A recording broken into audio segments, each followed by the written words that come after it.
We should always celebrate the past and what we've accomplished because God has done amazing things in us.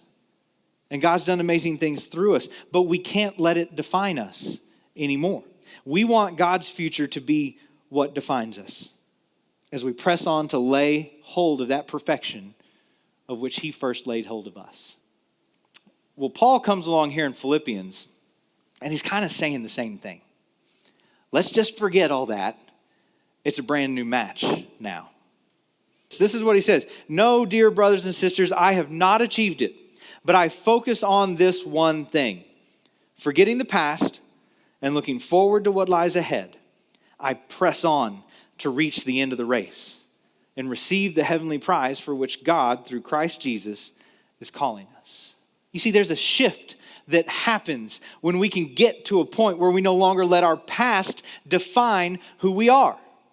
There's a shift that happens when we no longer think of ourselves as the screw-up, as the drunk, the lazy, the dumb, the self-destructive ones.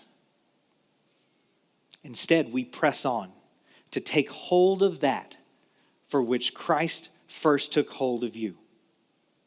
Holiness, new life, a new start, the redemption of all of that other junk that drove us maybe to our knees in seeking the salvation from Jesus Christ. Let God's desire to make you holy be what defines you. Press on and strive for that holiness, that sanctification, that deeper life with Jesus.